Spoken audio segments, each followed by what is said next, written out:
За сайн байцгаана уу сонсогчдоо. Австралийн Сиднейгоос Наги. Эх орныхоо нийслэл Улаанбаатар хотоос Эрдэнэлэг Мэдчилж байна. За энэ удаагийн дугаар маань арай онцлог болж байгаа.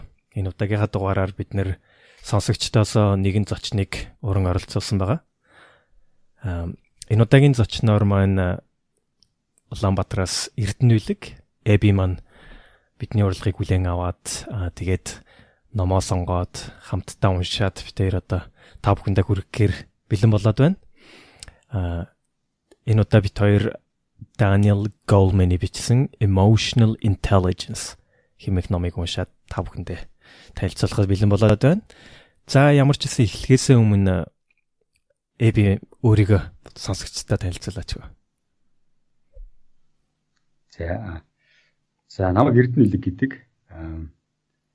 За тэгээ юуны өмнө бол яг Unlock podcast-ыг зохион байгуулдаг хүмүүстээ одоо баярлалаа илэрхийлье. Намайг одоо ном ярих хамтдаа уншаад ингэ ярилцах боломж олгосонд. За би Empasoft гэдэг мэдээлэл технологийн компаниг үүсгэх зэрэглэлээр ажилладаг. Ер нь бол эмч мэргэжилтэй. Эмч мэргэжилтээр ажиллаж байгаа сүүлд ингээд менежментийн салбарт одоо ажиллаж байгаа. Гэр бүлтэй, 2 хүүхэдтэй. Ер нь ном нэлээд уншихоо битээ. Номноос бол нэлээд суралцдаг ийм хүн байна. За энэ удаа одоо бид нэр ер нь бол сонсогч оролцож байгаа зочиндоо ном ямар ном унших сонголтыг нөгдөг. Тэгээд энэ удаа чи Emotional Intelligence гэх энэ номыг сонгосон байгаа те. Тэгэхээр энэ номыг бас сонгосон шалтгаанаа бас хуваалцаач. Harvard Business Review гэдэг сэтгүүлээс гаргадаг тухайн одоо сэдвийн хүрээнд хамгийн унших хэрэгтэй гэсэн 10 одоо артиклийг нэгтгэхэд нэг ном болгож гаргадаг. Тэгээ 2015 онд болохоор сэтгүүлээс Emotional Intelligence энэ сэдвийн хүрээнд одоо хамгийн чухал гэсэн 10 артиклийг нэгтгэсэн номыг бол гаргасан. Тэгээд тэр номыг бол би өнгөрсөн жил уншиж байсан. Тэр номон дээр бол яг энэ Daniel Goleman-ы энэ номыг онцлоод тэгээд одоо хамгийн гол одоо артикл гэж бичсэн байсан. Тэгээд тухайн үед бол яг тэр номыг уншиж байхдаа энэ сэдвийг ер нь цааш нь дэлгэрүүлж судлах хэрэгтэй юм байна гэдэг ойлголт авсан. Тэгэхээр сэтгэл судлалын чиглэлээр ямар ч гэсэн бас тэр шинжилгээ ухааны бас хамгийн том номнуудын нэг сонгосон байна. Тэгээд сонсогч та бүхэн санаж байгаа бол бид нэр ч гэсэн Amy Craig-ийн Presence ч юм уу те Happiness Advantage гэд бас хидгидэн сэтгэл судлалын чиглэлээр номнуудыг та бүхэндээ хүргэж ирсэн байгаа. Тэгэхээр чиж бас сэтгэл судлалын чиглэлийн ном сонгохоор надаас айгүй хувийн таалагдсан л та. За тэгэхээр ямар ч гэсэн номыг хэлэхээс өмнө зохиолчоо те энэ номыг товчхон танилцуулчих. За энэ ном маань 1995 онд анх хэвлэгдэж гараад хэвлэгдснээс хойш бол 1.5 жил New York Times сэтгүүлийн шилдэг номын жагсаалтанд зөв ёсоор орсон байгаа. Одоогийн байдлаар 40 гаруй хэлээр хэвлэгдээд дэлхийд даяар олон хүмүүст хүрсэн байгаа. Энэ номын гол одоо онцлог нөх юм уу да. Энэ emotional intelligence буюу одоо сэтгэл хөдлөлийн чадамж гэж бид орчуулсан байгаа. Энэ одоо олон танигдсанаар бол одоо EQ гэдэг. Тэгэхээр энэ EQ гэсэн концептыг олон нийтэд түргэсэн анхны дөрвтэй бүтээл юм л да. Зохиолч Daniel Goleman-ы хувьд бол олон улсад танигдсан сэтгэл судлаач хүн байгаа. Өөрөө сэтгэл судлалын чиглэлээр докторийн зэрэг хамгаалаад тэгээд Harvard-ийн их сургуульд сэтгэл судлалын тэнхимд багшилж ирсэн хүн. Гэхдээ өөрөө New York Times сэтгүүлч байсан. Тэр үедээ энэ номыг анх бичсэн байгаа юм л да. Тэгээ энэ номыг бичснээс хойш бас нэлээд хэд хэдэн ном бичээд мань хүн шилдэг номын жагсаалтанд бас оруулсан тийм мундаг зохиолч байгаа. Тэгэхээр энэ номны концептыг нэг богинохон бас тайлбарлах хэрэгтэй болов гэж бодож байна. Тэгэхээр энэ номон дээр ерөөсөө тэр EQ гэж яг юу юм бэ те? тэр концептыг айгуу дэлгэрэнгүйгээр ингээд олон нийтэд хүргэж тайлбарласан байгаа юм. Тэгэхээр EQ гэдэг энэ шинэ концепт маань яг энэ зохиолчийн гаргаж ирсэн концепт биш л дээ. Энэ нь Америкийн сэтгэл зүйч Peter Salovey, John Mayer гэсэн хоёр профессорын 1990 онд анх гаргаж ирсэн концепт л та. Тэгээ мань хүн энэ хоёрын тэр концептын артиклийг нь анх авч уншаад айгуу таалагдаад энэ талаар одоо хүмүүс мэдэх ёстой юм байна те, айгуу чухал юм байна гэд энэ номоор одоо танилцуулж алдаршуулсан. Тэгэхээр хүн болгон мэддэг бах IQ гэх те. IQ-гийн тест гэл одоо бидний авдаг шалгалт болгомоор ерөнхийдөө хүний IQ-г хэмждэг те. Тэгэхээр энэ IQ гэсэн одоо IQ бие одоо оюуны чадамж те. Энэ концепт маань 20 дугаар зууны ихэнх үед анх гарч ирээд дэлгэрсэн. Энэ нь хүний оюуны потенциалыг хэмждэг гол хэмжээ гэж одоо хүртэл үздэг те. Мөн альва хүний амьдралдаа болон ажил төрөлдөө тэг хэр амжилттай явах тэрийг тодорхойлогч ухтхун гэж тооцдог гэсэн тийм үү. Гэтэл мань хүн энэ EQ гэсэн концептыг анх танилцуулснаас хойш ингээд бас энэ айгүй нэлээд хүчээ авж байгаа. Гэхдээ бас одоо нэлээд шинэвтер талтай. Энэ хүн яагаад энэ концептыг анх гаргаж ирсэн бэ гэхээр ер нь асуудал нь юунд байсан бэ гэхээр нөгөө IQ одоо за ингээд хүмүүс ингээд одоо сайн сургууль сураад ч юм уу те одоо сайн хичээгээд IQ өндөр боллоо. За эсвэл IQ өндөр олон хүний дундраас хинийхэн аавын хүү одоо ээж охин те цоройж гарах уу те од болж гэлцэх уу. Тэрийг нь болохоор IQ хэлж чаддгүй юм байна л да. Тэгэхээр тэрийг ямар ухтгын тодорхойлох вэ гэхээр EQ. Тэгэхээр энэ шийдэл нь бол EQ гэж үзэж байгаа.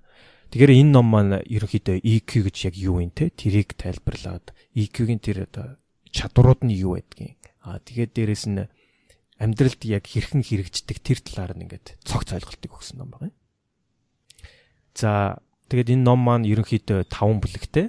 Нэгдүгüүрт нь сэтгэл хөдлөл гэж юу вэ те тэрийг тайлбарласан байна. Хоёрдугаарт нь одоо яг EQ гэж яг юу гэлээд байгаа тэр ямар чадварууд байдгийг те тэрийг нь дэлгэрэнгүй тайлбарласан байгаа. Тэгээд гуравдугаарт нь амьдралд хэрхэн хэрэглэгддэг те ялангуяа гэр бүлийн харилцаанд, бизнес менежментэд, ангаахууны салбарт хэрхэн гол үүрэг гүйцэтгэх болох талаар тайлбарласан байгаа. Тэгээд 4, 5 дугаар бүлэг дээр EQ-ийн ялангуяа хүүхдүүдийн хувьд жоохон одоо өсөж торнож буй хүүхдүүдийн хувьд яаж хөгжүүлэх ёстой. Тэгээд эцсийн 5 дугаар бүлэг дээр энэ үүссэн Америкийн боловсролын салбарт ямар ордлогууд одоогоор хийгдээд байгаа юм. Тэр талаар тайлбарлаж энэ ном дууссан байгаа. Тэгэхээр ямар ч хэлсэн AB битээр та бүхэндээ энэ номыг тэр 5 бүлгийг ингээд товчхоноор яриад те танилцуулах болноо. За тэгээ олныг нуршилгүйгээр шууд ном руугаа орцгоё те хоёлоо. За тэгээ 1-р бүлэг дээр энэ сэтгэл хөдлөл гэж яг юу юм бэ те. Тэгэхээр тэрийг тайлбарсан байгаа. Тэгэхээр сэтгэл хөдлөл гэж юу юм бэ гэдгийг ойлгохын тулд хүний тарих яаж ажилтгийг бас ойлгох хэрэгтэй болж таарна. Тэгэхээр тэр талаас нь яриад эхлэе хоёлоо. За мэдрэл судлалын шинжилгээ ухаан буюу neuroscience талаас бол хүний тархийг бол дотроо 3 төрөл гэж үзэжсэн байна. Тухайн үед энэ номыг бичигдэхэд. Тэгээд хамгийн ихнийх нь бол бидний анхдагч одоо тархи буюу энэ ихэвчлэн одоо бидний амьсгалах, бодисын солилцоо, хоол боловсруулах, одоо зүрхний цохилтч гэдэг юм уу те бид нар тийм удирдагддаггүй юм бид нар одоо байнга ажиллаж идэг ийм одоо байнга тогтмол ажиллаж идэг ийм системүүд үүдэг. Тэгээ энийг удирддаг систем буюу анхдагч юм тархины хэсэг. За дараа нь бол эмоционал тархины хэсэг. За эмоционал тархины хэсэг бол энэ лимбик систем гэж юм да. Тэгээ лимбийн систем дотор бол байдаг. За энэ бол тархины одоо дотор байгаа одоо бидний нөгөө сэтгэл хөдлөл одоо сэтгэлд уурлах, айх, цочих те санаа зовох, стрессдэх гэдэг юм ийм зүйлүүд бол байдаг тархи байна гэж үзсэн. За гурав дахь нь болохоор рационал тархи буюу одоо бидний логиктой боддог. Ямар нэгэн үндэслэлтэйгээр ингэж шийдвэр гаргадаг энэ тархи бол байна гэдэг. Тэгээ энэ нь болохоор тархины неокортекс гэдэг энэ хэсэгт байрладаг юм байна гэдэг. Тэгээд эндээс ингээд дараалалаар нь харахаар анхдагч тархи нь бол хамгийн ихэнд ингээд үүссэн. За дараа нь бол эмоционал тархи үүссэн. За хамгийн сүүлд нь бол рационал буюу логиктой боддог энэ тархины хэсгүүд үүссэн байна гэж үздэг юм байна. За тэгвэл сэтгэл судлалын шинжилгээ буюу psychology талаас болохоор хүний оюуны дотроо хоёр хэсэгтэй гэж судалдаг. За эмоционал тарих хэсэг, нөгөөх нь бол рационал хэсэг гэдэг. Тэгээд эмоционал хэсэг нь бол рационал тарихнаас хамаагүй илүү хурдан хугацаанд үйлдэл гаргадаг. Тухайлбал секундыг 1000 хуваасны 12 тоо тэнцэх хэмжээнд ийм хурдан үйл гаргадаг. Тийм учраас рационал тарихаар одоо бодоод логиктой шийдвэр гаргахаас өмнө бол эмоционал тарих бол тухайн нөхцөл байдалд бол хариу урвал үзүүлдэг гэсэн үг. Тэгээд нэг сонирхолтой нөгөө рационал тарих чи одоо ингээд бодоо суучих нь шүү дээ. Бодоо за ийм хөлбөрөөр ингэн тэгэх нь за энэ нэрээ зөв хөлбөр болгох за ингэ шийдвэр гаргая гэж бодож хооронд нь эмоцны тэр чигээр явчих нь шүү дээ. Яг шууд баг өөрийн мэдлгүй айгүй олон хариу урвал үзүүлсэн тий одоо гинт уралдсан ч байдаг юм уу тий гинт ойлцсон ч байдаг юм уу тий гинт айцсан ч байдаг юм уу тий гинт цочоод ингээ аагаад тэгээд ингээд тэгэхээр ийм хурдан одоо ийм хариу урвал үзүүлждэг ийм тархины одоо оюуны ийм хэсэг байдаг. За тэгээд эрдэмтдийн үздэгээр бол ер нь энэ хүний тарих энэ сэтгэл одоо эмоц гэдэг зүйлийг бол бид нэр одоо бол төдийлөн сайн бас судалж амжаагүй байна. Бүрэн ерөөсөө мэдэх болоогүй. Онцгой хэвээрээ байна гэж үздэг.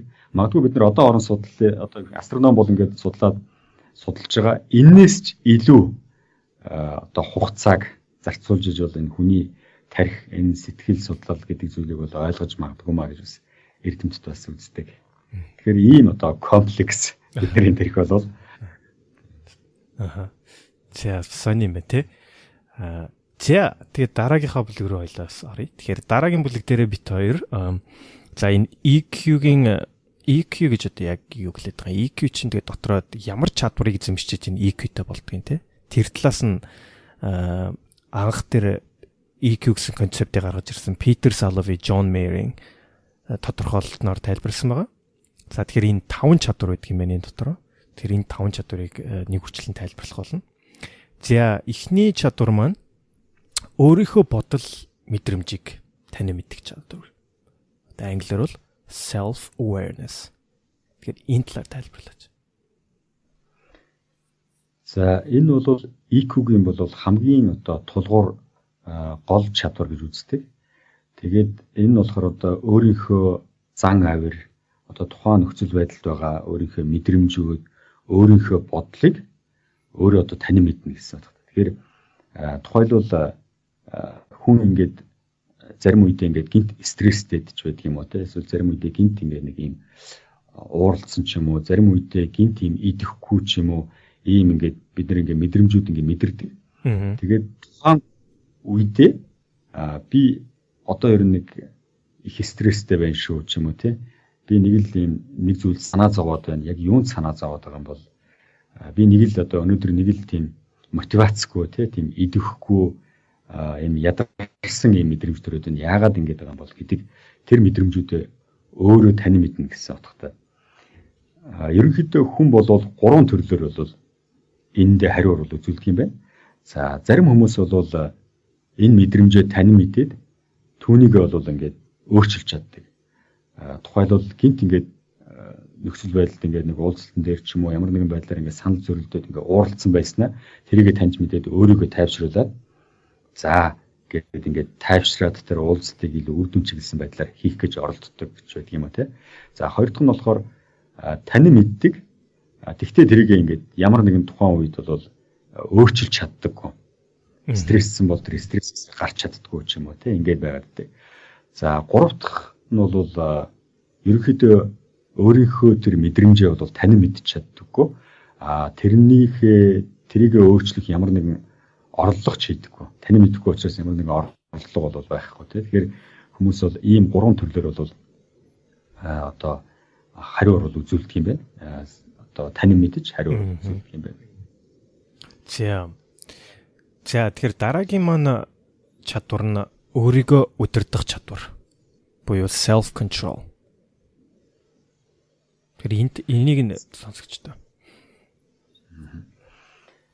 Тухайн хүн бол сая эхний чадвар болохоор ингээд өөрийнхөө нөгөө мэдрээд байгаа зүйлийг ингээд танин мэдчихсэн. За одоо энэ дээрээ тулгуурлаад өөрийгөө тухайн нөхцөл байдалд тохируулж өөрийгөө удирдахыг хэлж байна. За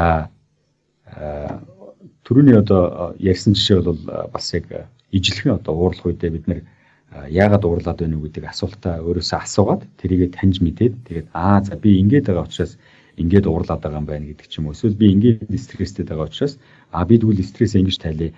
Өөрийгөө стрессээс ингэж гаргая. Өөрийгөө ингэж сэргээч гэдэг юм уу ийм хариу оруулууд ингэж авч хэрэгжүүлдэг байгаа. За тухайлах юм бол уурлах буюу энэ эмоцийн одоо нэг ийм хариу оруулууд. Тэгээд энэ уурлах гэдэг процесс нь болохоор яадаг вэ гэхээр одоо түрүүний нөгөө бидний лимбийн систем гэж ярьсан те. Тэр лимбийн системийн гол бүтц нь одоо амигдала гэдэг нэг юм бүтц байгаа юм л да. Тэгэхээр энэ бүтц болохоор яадаг вэ гэхээр энэ бол яг л нөгөө тийм яаралтай тусламжийн төв шиг юм бүтц байдаг юм байна л да. Тэгэхээр хүн ямар нэгэн юмд ингээд санал зөрөх ч юм уу хэн нэгэнтэй ингээд одоо муудалцах гэдэг чинь энэ үедээ болохоор яадаг вэ гэхээр тухайн амигдала гэдэг тэр лимбийн системийн төвд нь чи аюулд орлоо чамаг энэ хүн одоо ямар нэгэн байдлаар чамд нөлөөлөө чамаар шийдвэр гаргуулах гэдэг юм ч юм уу те чамаг ямар нэгэн байдлаар хүчрхийлээд байна чамаг ямар нэгэн байдлаар дээрлэхэд байна гэдэг юм уу ийм мэдээг тэр цэгт ингээд өгчдөг юм байна. Тэнгүүд тэр цэг болохоор яадаг вэ гэхээр тархины ингээд ихэнх хэсгүүдэд ерөөсөө чи аюулд орсон гэдэг мэдээллийг ингээд маш хурдан хугацаанд тараачдаг. Тэгэнгүүт хүн өөрийгөө хамгаалахын тулд яг ууралж одоо тийм хариу үйлдэл үзүүлдэг юм байна л да. Жишээлх юм бол одоо тэр төвөөс гал команд руу, эмнэлэг рүү, цагдаа руу гэдэг юм уу ингээл ерөөсөө яаралтай тусламжийн үед хэрэгтэй байдаг бүх цэгүүд рүү ингээд мэдээ тараачж байгаа тэжлэх юм байна. Тэгэнгүүт тархины бүх хэсгүүд ингээд нөгөө эмх замраагүй ерөөсөө л өөрийгөө хамгаалах чи аюулд орсон гэдэг мэдээлэл дээр үндэслээд өөрийгөө хамгаалах юм уралд маш хурдтайгаар ингэж орж эхэлдэг юм байна. Тэгэхээр энэ үед л одоо тодорхой хэмжээнд бид нэр өөрийгөө тэр мэдрэмжээ зөв таньж мэдээд одоо өөрийгөө тайвшруулах нөхцөл байдлыг ингэж зөв удирдах авч гарахыг л хэлж байгаа. Тэгэхээр энэ чадвар бол тэгэхээр чиний тайлбарласанчлан өөрийгөө тэгж удирдахын тулд бас өөрийнхөө тэр дотор төрсэн мэдрэмжийг эмоцийг уншиж чадах хэрэгтэй юм байна шүү дээ тий. Тэгснийхаа дараа тэгж зөв уншиж чадсанараа тэрийг цаашаа зөв удирдах чадах нь байна тийм үү? Тий. За тэгээ 3 дахь чадвар маань энэ болохоор энэ дотроос надад хамгийн таалагддаг нь өөрийгөө мотивацлах буюу идэвхжүүлэх чадвар гэж байгаа. Тэгэхээр энэ нь ямар нэгэн зүйл хийхдээ утга учиртайгаар одоо мотивацтайгаар хийх гэсэн санаа л да. Тэгэд та бүхэн бодох юм бол спорт ч юм уу, хөгжим ч юм уу альва нэгэн салбарт од болон гялалзж байгаа мундаг хүмүүст нэг нийтлэг чадварууд байдаг. Тэр чадвар нь юу гэхээр энэ чадвар юм л да. Өөрийгөө мотивацлж чаддаг тий. Тэгж чадсанараа хүмүүс хийж байгаа зүйлдээ амжилтанд хүрэх юм байна л да. Энэ дээр нэг тийм хөөрхөн судалгаа байгаа. 4 настай хүүхдүүдийн хийсэн нэг судалгааны ном дээр бичснээр ийм сонголтыг өгч байгаа юм л да. За ингээд 4 настай хүүхд чамд ингээд би 2 сонголтыг өгье. Чи нэг чихэр одоо тэр ширээн дээр байна. Тэрийг одоо авч идэж болно. Эсвэл намайг 15-аас 20 минут хүлээж чадах юм бол би чамд 2 чихэр өгье гэж байгаа. Тэгэхээр одоо нэг чихэр аваад идэх үү эсвэл хүлээж хагаад 2 чихэр авч идэх үү. Тэгэхээр нөгөө явахтай нөгөө жоохон 4 настай хүүхдүүд шүү дээ. Ихэнх нь нөгөө тэсэлгүй нэг чихэр аваад идчихчихэл дээ. Гэтэл яг хоо 20 минут хүлээж хагаад 2-ыг авчидсан хүүхдүүд бас байгаа тий. Тэд нэр нь тэгэл өөрийгөө харуулахын тулд нэг нүдээ дараал, өөртөө дуулаал, тоглоол, зарим нь бүр ингээд нүдээ дараад унтах гэж хүртэл үзэж ийн юм л дээ. Тэгэхээр энэ судалгааны хамгийн сонирхолтой зүйл нь тэр хүүхдүүдийг 12-оос 14 жил ингээд дагсан байгаа юм л да. Тэгэхээр одоо тэр хүүхдүүд нэг 4 настай хүүхдүүд чинь те 16-аас 18 нас ингээ хүрэх үед нь за тэр хүүхдүүд яг одоо ямар өөрчлөлт гарч ирээд судлаад үзсэн чинь тэр өөрийгөө одоо идэвхжүүлээ те контролдод ингээд хүлээж хагаад 2 чихэр авсан хүүхдүүд нь ингээд хичээлдээ хамаагүй мэдгэдэггүй сайн байна гэнэ л те. Тэг ялангуяа нөгөө Америкийн нөгөө коллежд орохдоо өгдөг усын тийм шалгалт байдаг юм л да. SAT гэдэг. Тэрүүн дээр бүр мэдгэдэггүй зөндөрөө нөө бусдаасаа илүү авсан байна л дээ. Тэгэхээр энэ маань юу хэлээд байна вэ гэхээр дөрвөн настай хүүхэд тийм үү? Энэ чадварыг аль түрүүн ингээд эзэмшиг үн ингээд шийдэгдсэн байт юм байна. 4 настай хүүхдэд тэр нь илрээ гардаг юм байна. Тэрэн тэгээд дараа нь 14 жилийн дараа те тэр хүүхдэд ингээд хадгалагдсан байдаг юм байна. Тэгэхээр ялангуяа ээж аав нар те 4 настай хүүхд юугаа мэдхэвдээ биш юм байна л да. Тэр хүүхдүүд аль түрүүн тэр чадваруудыг ингээд эзэмшээд эсвэл эзэмшихгүй орхио те тэгээд эхэлсэн байдаг юм байна. Тэр нь ингээд дараа нь ингээд өсвөр наснд хүрсэн үед нь ингээд үлдсэн байдаг юм байна. Тэгэхээр тэрийг ингээд айгу одноор харуулсан тийм сонирхолтой судалгаа юм л да. За тэгэхээр энэ өөрийгөө тэгж яаж мотивацлах вэ те? Одоо ямар хүчин зүйлүүд одоо нөлөөлөх вэ? За би ингээд өөрийгөө мотивацламаар байна те. Тэгэхээр энэ дээр бас зохиолч маань тийм хоёр тод жишээ өгч байгаа юм л да. Тийм эерэг бодлын хүч гэж байгаа. Тэгэхээр ялангуяа тэр дотроо high hope буюу хүчтэй итгэл найдвартай байх хэрэгтэй гэнэ л дээ. Хэрвээ хүн ингээд өөртөө ингээд хүчтэй итгэл найдварыг төрүүлж чадах юм бол тийм ингээд хүрсэн зорилготой илүү хүрэхэд дөхөн болно. Өөрийгөө идэвхжүүлэхэд тийм илүү хялбар болно. Тэр итгэл найдвартай хүрэхийн тулд тийм үү яаж игээд тэр хийх ёстойгоо одоо илүү даван биелүүлж те алдаа гарлаа гэхэд тэр алдаагаа те алдаанаасаа суралцаад дахиж тийм алдаа гарахгүйгээр улам цаашлаа те тэгжээж хүмүүс илүү амжилтанд хүрдэг тэгжээж нөгөө өөрийгөө мотивацлахад илүү хялбар болдог юм байна л да. За хоёрдугаарт оптимизм буюу өөдрөг үзэл бодол гэж байгаа. Хэрвээ альва зүйлийг ингээд өнгөтөөр те өөдрөгөөр ингэж харж чадах юм бол эргээр харж чадах юм бол альва хэцүү саад бартаад те тэгэхээр тэрийг одоо тохиолдоход ингээд туулахад илүү хялбар болдог. Тэгээд алдаа гарсан гэсэн тэр алдааг те өөрөө суралцах боломж гэж хараад те тэгэж өөрийгөө тэндээсээ суралцаад өөрийгөө улам зоригжуулж улам мундаг болоод тэгжээж бас ингээд амжилтанд хүрэхэд те илүү дөхөн болдог юм байна л да. Тэгэхээр энэ хоёрыг ингээд амьдралдаа хэрэгжүүлж чадах юм бол ингээд өөрийгөө мотивацлахад тийм том хүчин зүйлс болох нэ гэж. За тэгээ дөрөв дэх чанар маань empathy буюу бусдыг ойлгох чадвар гэж байна. Тэгэхээр энүүгээрээ юу хэлээд? За хүүхдүүд ер нь одоо бага байхасаа л аав ээжийнхээ хөдөлгөөн, дуу хоолойны өнгө, харц те одоо ингээд биеийн юм илэрхийлэл болсон энэ зүйлүүдийг бол мэдэрч чаддаг юм байна. Тэгэхээр энэ бол энэ ингээд явандаа хөгжсөөр байгаад бол насанд хүрсэн хүн бол одоо бусдыг ингээд мэдрэмжийг нь мэдрэх, ойлгох тийм чадвартай болж төлөвшдөг юм байна. Тэгээд ерөнхийдөө бол харилцааны ингээд 90% нь энэ биеийн илэрхийлэл биеийн одоо хилэмжээр ингээд дамжиж явдаг. 10% нь бол одоо үг яриагаар бол ингээд дамждаг юм байна. Тэгэхээр энэ чадвар бол бүр ингээд хүүхэд ингээд бүр нөгөө няраа байхаас эхлээд ингээд хөгжиж эхэлдэг. Тэгээд хэрвээ энэ чадвар ингээд дутуу хөгжсөн байх юм бол ерөнхийдөө бол нийгэмд нөгөө гэмт хэрэг үлдэхтэй ямар нэгэн тийм одоо буруу зуршилтай ийм хүмүүс болж ингэж өсөж төлөвшдөг юм байна.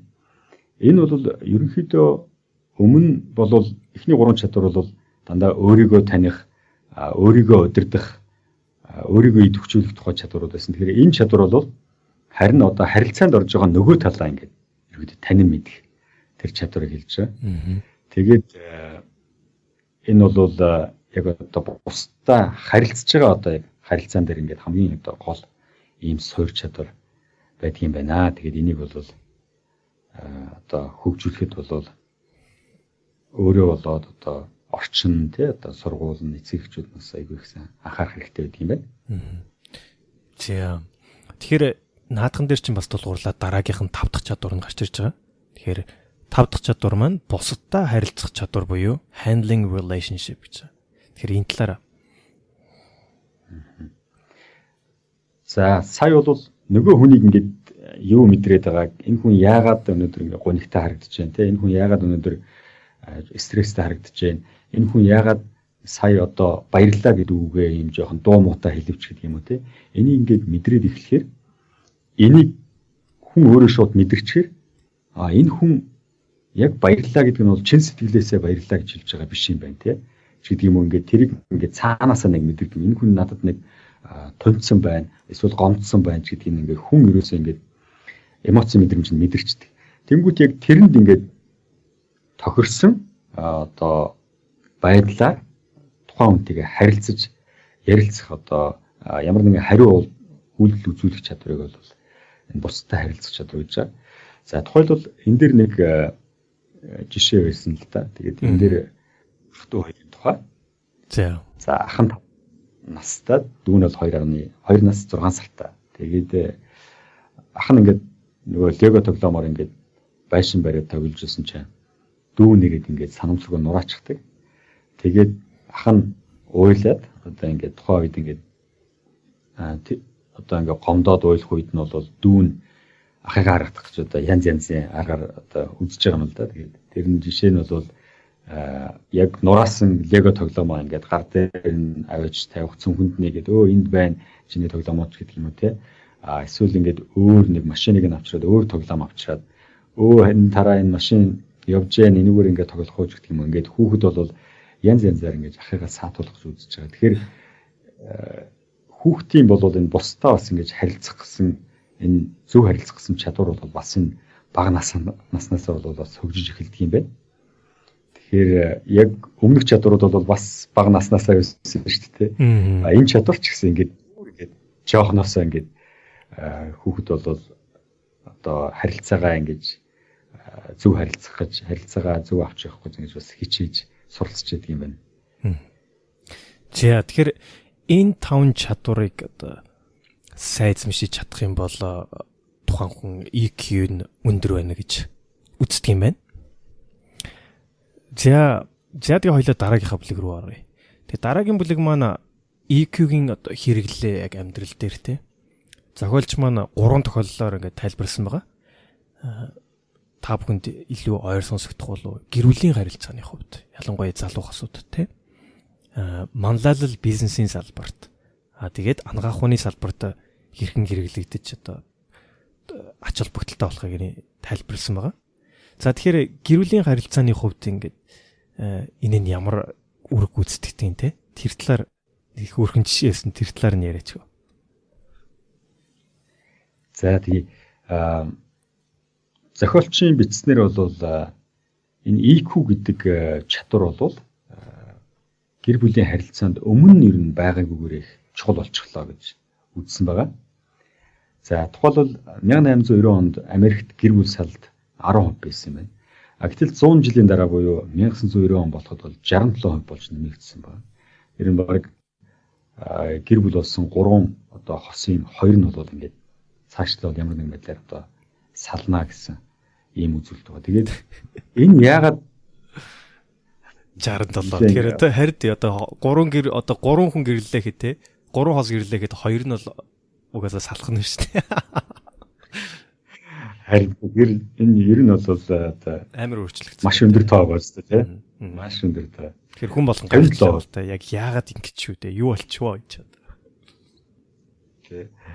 За тэгээд шалтгааныг ингээд судлаад үзсэн чинь судалгаагаар яагаад ингэж гарсан бэ гэхээр эмэгтэйчүүд өмнө одоо 1890 онд байсан шигэ эрэгтэй хүмүүсээс хамаарал нь бүр багасаад байгаа юм. Өмнө нь бол санхүүгийн хувьд ингээ хамааралтай эрчүүд нь илүү одоо ажил хийдэг те. Эмэгтэйчүүд бол гэртээ байгаад гэрээ ажиллаа хийгээд хүүхдүүдээ өсгөдөг ийм үүрэгтэй байсан бол одоо бол ингээд санхүүгийн хувьд илүү бие даасан болоод ингээд ирж байгаа юм. Тийм учраас энэ гэр бүлийн одоо салт бол их болж гэн гэж үзэж байгаа юм байна. Тэгээд бас нэг бас судалгаа нь болохоор ерөнхийдөө бол эрэгтэй хүнээс илүү эмэгтэй хүнд одоо EQ чадвар сайн байна гэдэг. Тэгээд энэ болохоор хоёр шалтгаантай. За нэг нь бол яг энэ генийн ийм ерөөсөө төрөлхийн эмэгтэй хүмүүс бол энэ EQ чадвар сайтай байна. За нөгөөх нь болохоор яг энэ хүүхд ингээд өсөж явах насанд ээж аауд нь бол охтуудтайгаа бол илүү харилцаж мэдрэмжийг нь асууж ингэж EQ чадвар нь хөгжихт нь бол бас их нөлөөлдөг юм байна. Хүүхдүүдийг бол эсэргээрээ ер нь бол нэг бага тоосон байдалтай мэдрэмжийг нь бол их бага асуудаг. За ер нь эр хүн чинь бол ингээл нэг эр хүн болох ёстой гэсэн байдлаар нэлээд тийм бие даасан болгож ингэж өсгөх юм байна. Тэгээ энэ нь бол ингээд насан турш үед нь бол эрэгтэй хүн бол IQ чадвар нь бол харьцангуй бол одоо эмэгтэй хүнийг тогтоол сул хөгжиж байна гэж үзэж байгаа юм байна. За тэгэхээр бол яг хуу эрэгтэй хүн бол гэр бүл одоо салтанд гол нөлөөтэй нэг гэсэн үг бол бас биш л дээ тий. Тэгээд эрэгтэйчүүд бол их хэмжлэн болоод энэ ямар нэг юм зөрчил болоход бол тэр зөрчлийг ингэ шийдэх гэж оролдохгүйгээр ихэвчлэн ингэж өөрийгөө хамгаалсан байдалтай асуудлаас зайлсхийсэн байдалтай ингэж харилцаанд оролцдог. Энэ тэрний чинь бас одоо гол шалтгаан тэгэхээр ялангуяа ингэж эрэгтэй эмэгтэй хүүхд ингэж эцэг эхнэр өсгөж явахдаа охтууд руугаа илүү эмоц талаас нь анхаарад те хүүгүүдэд тэн дээр нь орхидог байна шүү дээ те охтуудтайгаа бодвол тэрнээсээ болоод дараа нь одоо гэр бүл сал дээр одоо нөхрүүд тэр эмоц талаасаа те одоо илүү туршлага бах та тэр нь буцаад янз бүрийн асуудал үүсгдэг гэж тайлбарласан байна л да те яг те тэгэхээр хөвгүүдэд бол одоо IQ чадварыг нь багаас нь одоо бас их анхаарч одоо хөгжүүлж өгөх хэрэгтэй те эцэг эхчүүд нь илүү анхаарах хэрэгтэй гэсэн юм бас санаа өгч байгаа. За тэгээд дээрэс нь ялангуяа ингээд гэр бүлийн асуудлууд байгаа хосуудад ингээд зөвлөгөө өгсөн ном дээр өгсөн байгаа юм л та. Тэгэхээр тэр тэднэрээс нь ингээд дурдах юм бол альва нэгэн одоо гэр бүлийн хосууд хоорондоо маргасан үедээ те одоо тэр нь мөнгнөөс шалтгаалсан байдаг ч юм уу гэр бүлийн асуудлаас шалтгаалсан байдаг ч юм уу одоо хүүхдийнхээ асуудлаас ч юм уу. Тэгэхээр тэр маргаан дээр ингээд яг тэр маргаа үүсгэсэн юм дээр фокус хийхгүйгээр те харин бид хоёр хоорондоо ингээд гэр бүлээ цаашаа авчиж явах те эмоц талаасаа ялан тэр талаасаа бид хоёр хэр ажиллаж байгаа вэ те ингээд цаашдаа ингээд яаж энэ хоорондын харилцаагаа улам хөгжүүлж болох вэ тэр талаасаа ингээд яриагаа шилжүүлэх ёстой гин л те тэгээд хэрвээ ингээд тэр маргаан ингээд нилээн хүндрээ те хашгичаад эхэлдэг ч юм уу те хэрвээ тэх юм бол тийм завсралгаа авах хэрэгтэй гин л те бүр болох байлаа гэхэд тийм 20 минутын завсралгаа гэж байгаа юм л да бүр 5 минут ч яг 20 минут авах хэрэгтэй тэр нь яадгүй хэрэг хүний нэг физиологийн хувьд нэг 20 минут нь тэр хоёр хүнийг ингээд тайлгархад нь хангалттай хугацаа өгдөг юм байна л да. Тэгэж ирчээд ингээд хоёлаа ингээд завсралгаа авчаа буцаад ирээ. Тэгээ буцаж ирээд нөгөө дахиад асуудал бас заавал шийдэл олжиж өнгөрөх хэрэгтэй байна л да.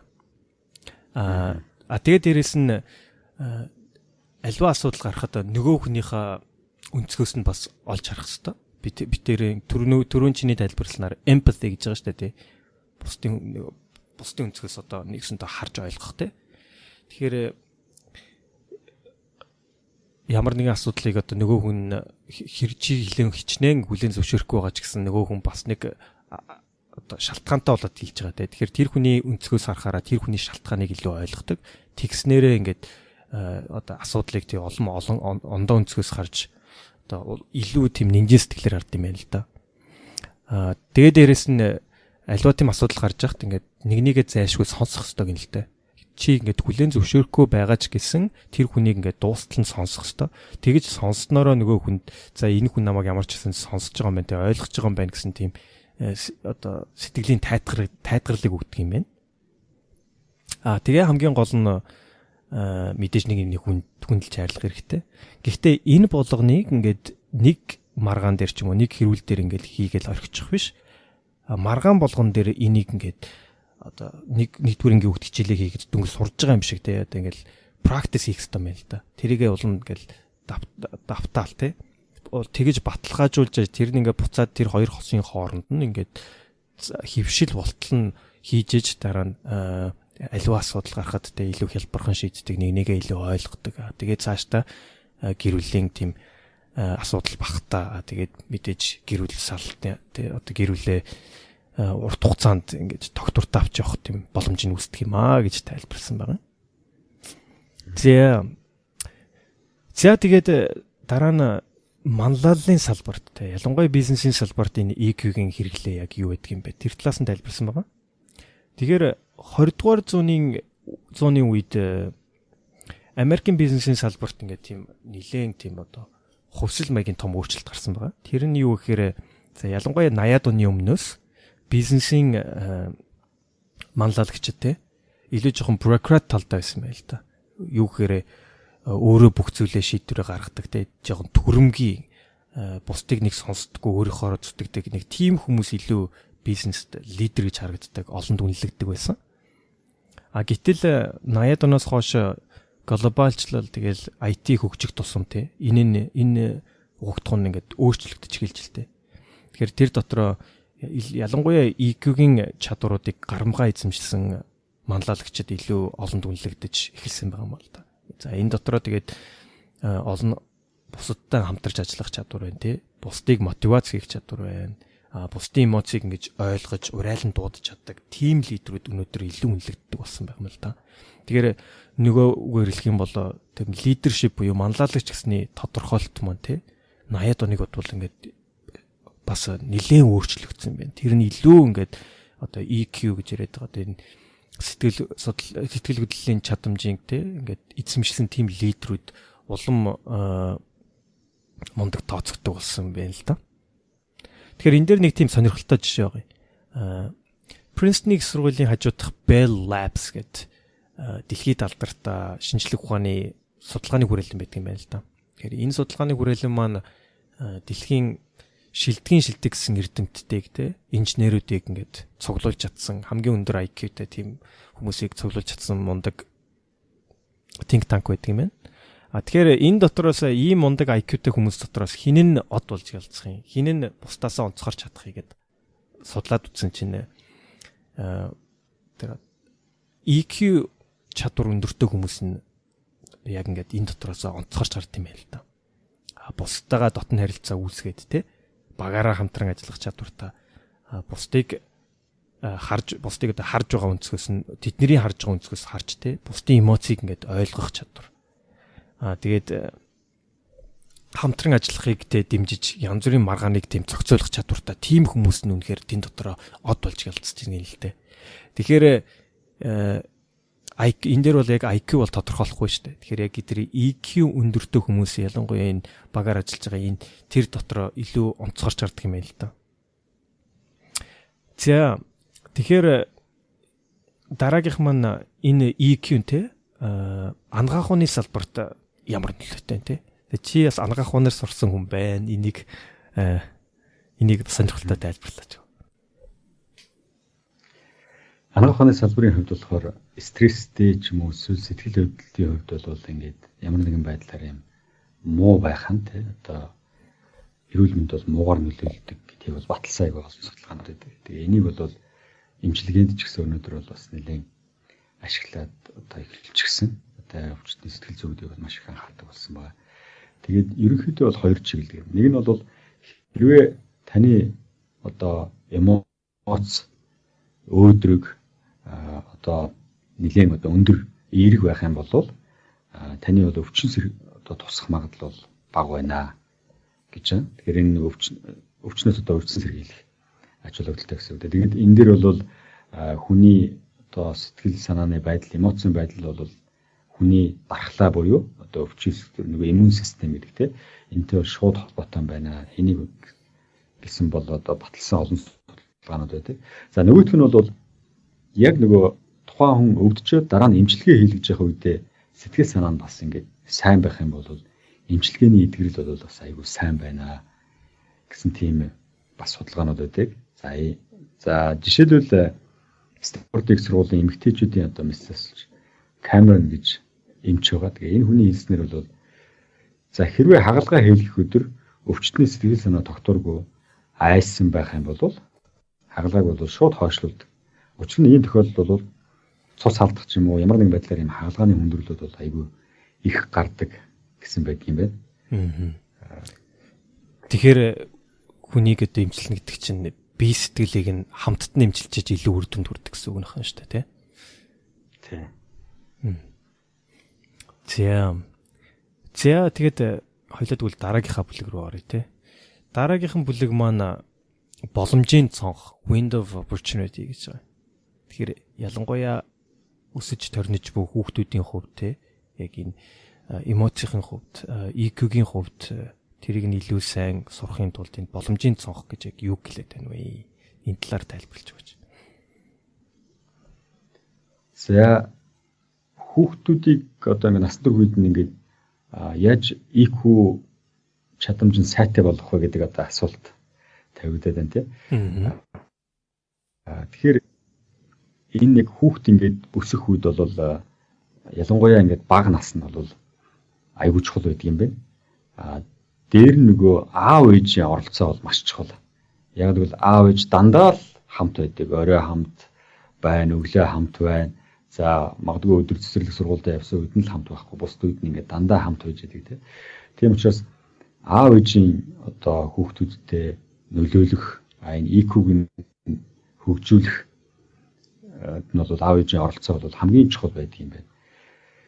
За тэгэхээр ер нь зарим эцэг эхчүүд бол ингээд яг энэ хүүхдүүдийнхээ мэдрэмжийг нь байнга асуугаад энд нь анхаарад хүүхдүүдийн одоо EQ чадамж нь хөгжиж төлөвшөлт нь бол эргээр бол сайн нөлөөлж чаддаг. Зарим эцэг эхчүүд бол харамсалтайгаар бас сайн нөлөөлж чаддаггүй юм байна.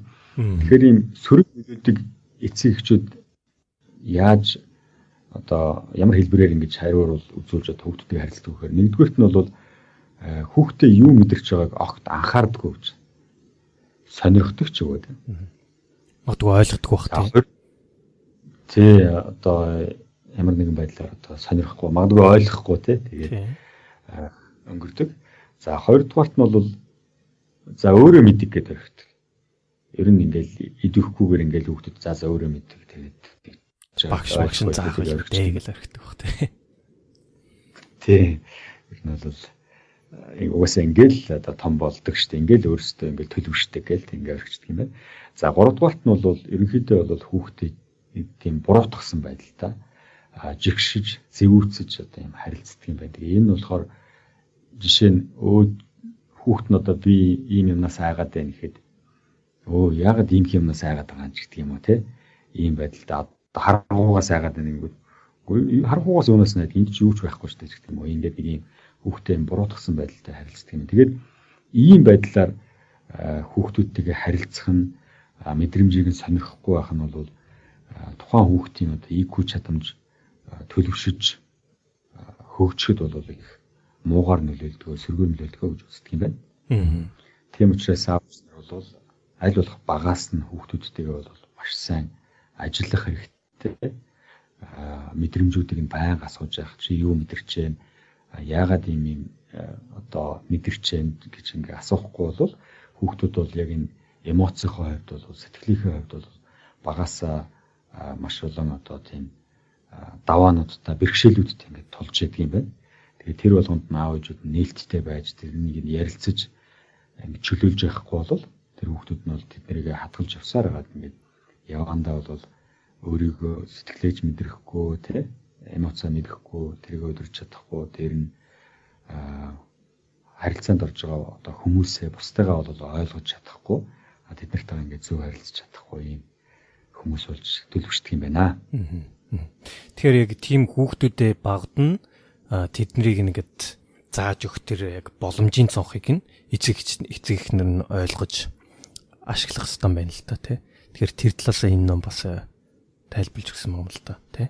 Энэ боломжийн цонхыг үнэхээр алдчих юм бол дараа нь дэндүү хожимдчих болно тий. Дараа нь илүү нэг хүүхд багшгаа тэгж хүлээж авахгүй тий. Тэгээд тэр нэг үлдчих юм бол тэгээд дараа нь тэрийг ингээд тэрний хязгаарч алга болдоггүй юм л дээ. Тэрийг зүгээр өөрчлөх гэж үзэж болдог. За тэгэхээр дараагийнхаа бүлэг рүү хоёлоо оръё. Яг тэгэхээр дараа нь одоо энийг ингээд тайлбарласан шиг те энэ Америкийн боловсролын салбарт бас яг энэ emotional literacy буюу одоо яг энэ EQ-г яаж хэрхэн суралцж байгаа те тэн дээр ямар ингээд хөтөлбөрүүд явагдаж байгаа тийм жишээ дурдсан байгаа тийм. Тэгэхээр тэр нь бас сонирхолтой байх болоо тэгээ энэ номон дээр ч гэсэн хамгийн дээр 5 дугаар бүлэг дээр нэлээд дэлгэрэнгүй тайлбарлагдсан байгаа. Тэгэхээр Тэр талаар хэлээ ярив. 95 онд бол яг энэ EQ гэдэг чадамжийг тийм заадаг цэцэрлэг болон сургуулийн хөтөлбөр бол их хязгаарлагдмал байсан мэн. Тэгээд цөөн хэдийн хувийн сургууль эсвэл одоо цөөн хэдийн одоо улсын сургуулийн хэмжээнд бол ингэ хязгаарлагдчихсан мэн. Тэгээд зохиолчийн бичснээр бол нэг татсан жишээгээр бол энэ Нöva гэдэг хувийн сургууль байгаа. Тэгээ энэ хувийн сургуульд бол одоо self science гэдэг нэртэй юм хичээл ордог байсан. За энэ хичээлийн гол зорилго бол яг энэ EQ чадамжийг юм хөгжүүлэх юм одоо зорилготой. За тухайлбал хичээл яаж явагддаг вэ? Self science гэхээр одоо монголоор одоо юу юм бэ? Өөрийгөө шинжлэх ухаан гэх юм. Өөрийгөө шинжих ухаан ч юм уу те. Тий одоо өөрийгөө тань мэдэх ч юм уу те. Өөрийгөө судлах ухаан ч юм уу нэг тийм тэгж орчуулахаар тий. Тэгэхээр энэ өөрийгөө ингэ таних, өөрийгөө энэ өдөртөх талбарыг ажиллаулдаг байсан байна. За жишээ нэг юм хичээл явж исэн хичээл хэрхэн явагддаг талаар бол бас ингэ жишээ авсан байгаа.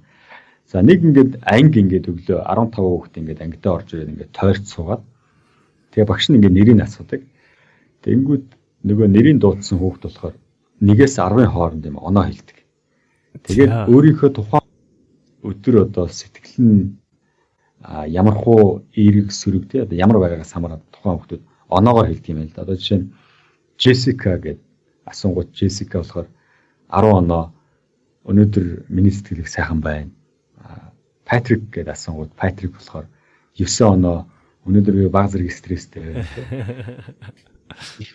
Байдлаар ингээд нөгөө мэдрэмжээ ингэж жишээ нь ярилцдаг. Чөлөөтэй ярилцдаг тий. Тий.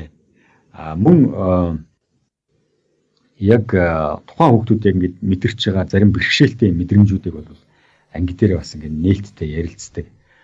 Тухайн хүүхэд нь ингээд өөрийнхөө сургуулийн нөгөө санал хүсэлтэд хайрцаг давжиж өөртөө ингээд тулгарч байгаа асуудлын талаар тайлбарлаад бичдэг. Тэр нэрийг нь нуугаад одоо анги дотор ярилцдаг ч гэдэг юм уу те. Эсвэл багаар ингээд ажиллаулаад тэр баг дотор ингээд ямар нэгэн байдлаар юм зөрчил ингээд гарах үед тэр хүүхдүүд хэрхэн өөрийгөө зөв өдөртөж тэр зөрчлийг одоо даун тулж юм гэдэг юм уу. Ийм байдлаар ингээд дандаа ийм харилцааны ийм хичээлүүд ингээд ордог юм байна. За мөн энэ одоо сургуулаа ингээд төгсөх үед нь ингээд нэг юм шалгалт авдаг. Гэхдээ ном дээр үзнээр бол EQ-г бол яг ингээд хэмчэд бол аюу хэцүү. EQ-гийн чадвар хэр сайн бэ гэдэг нь хэрхэн амьдрсан бэ гэдэг амьдралын одоо үр дүнгээр нь хэмжигднэ л гэд бичсэн байгаа. Тэгвэл бол ерөнхийдөө өөрсдөөс нэм асуултууд ингээ асуудаг тухайн нөхцөл байдлыг хэрхэн одоо хариу уруул одоо үзүүлэх үү гэдэг дээр тийм. Тэгэхээр тухайн асуултууд нэм ба хэрвээ найзагч чинь өөр нэг найзууд нь ингээд тамхи тат гээд уруу татаад байвал чи яаж хариулах вэ тийм. Хэрвээ ийм нөхцөл байдалд чи ингээд уурлах юм бол уураа хэрхэн зөв өдөрдөх вэ? Стресс тийм бол стрессийг тайлах хамгийн зөв арга юу вэ? Айдас гэж яг юу вэ гэдэг юм уу? Ийм байдалтай одоо асуултууд асуугаад тэрийг нь тайлбарлуулах байдлаар юм бас шалгалт авдаг юм байна. Тэгэхээр яг энэ асуултууд нь ч юм уу те энэ ангид зааж байгаа зүйлүүд нь болохоор битээр түрүүчийн тайлбарласанчлан тэр 5 EQ-гийн чадварыг тэр хүүхдүүдэд эзэмшүүлээ те тэрийг амьдрал дээр ингээд хэрхэн хэрэгжүүлэх тэрийг нь л тэр боловсролын л олох гэдэг юм шүү дээ те.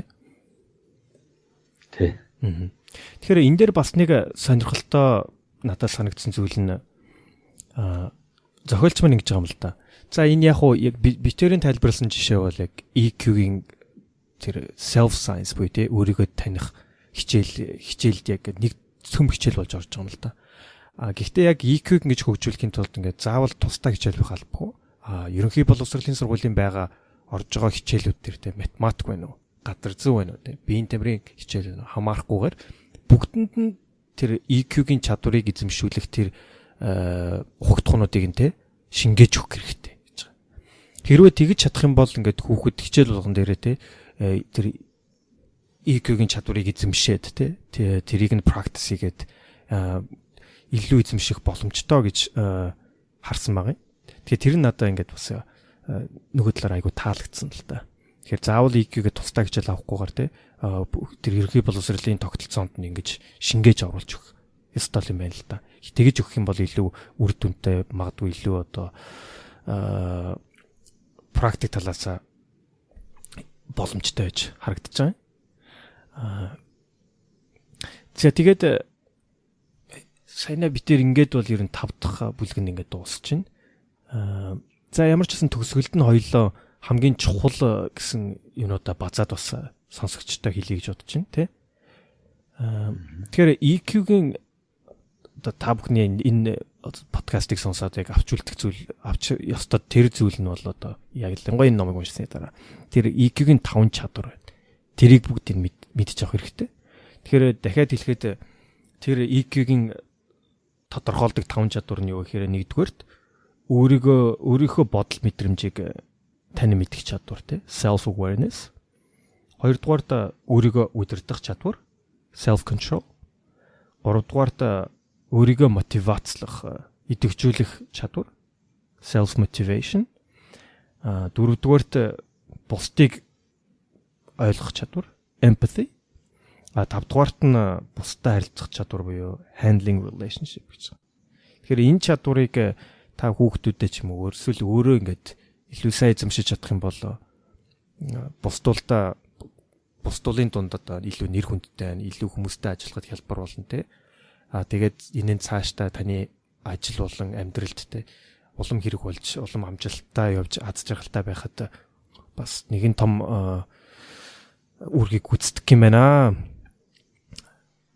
За тэгээд дээрэс нь энэ EQ, IQ гэдэг бас энэ хоёрыг бол ингээд нэг оролдог гэж ойлгож болохгүй л дээ. Тэ? Тэгэхээр IQ хүнийг ингээд одоо илүү ингээд хүн болж өсөхөд те IQ, EQ бол хоёулаа чухал. Энэ хоёрыг энэ хоёулангийн ингээд хамтд нь хөгжүүлж явах хэрэгтэй байна л да. Тэгэхээр бид нэр одоо хүртэл болохоор EQ-г ингээд орхио яваадсан. Тэгээд тэр EQ-г нь бол IQ-гийн хажуугаар хамтд нь ингээд илүү анхаарал тавьж хүүхдэд ингээд багаас нь хөгжүүлэх хэрэгтэй юм байна шүү гэдгийг энэ номоор ер нь бол одоо ойлголоо.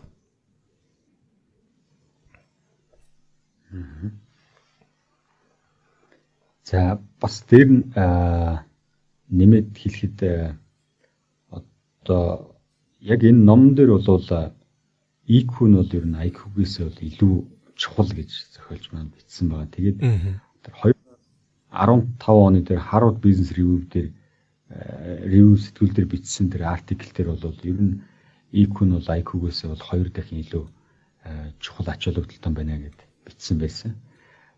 Тэгээд Нагийн хэлсэнчлэн яг энэ хоёр чадвар бол хоёулаа одоо хамтдаа ингээд хөгжих ёстой. Тийм учраас бид нар бол ингээд аль нэг нь хөгжүүлэхийн төлөө одоо ингээд хичээж хийх хэрэгтэй байна гэдгийг ойлгож авлаа.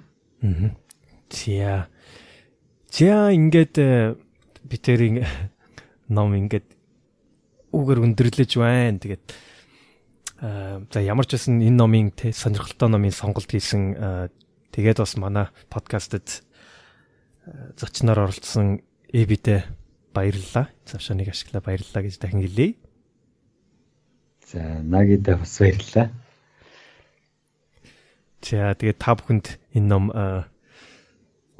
таалагдсан таалагдсан гэж энэ найдаа та тий найдаа бид хоёрт бол их таалагдсан зөндөө юм сурлаа.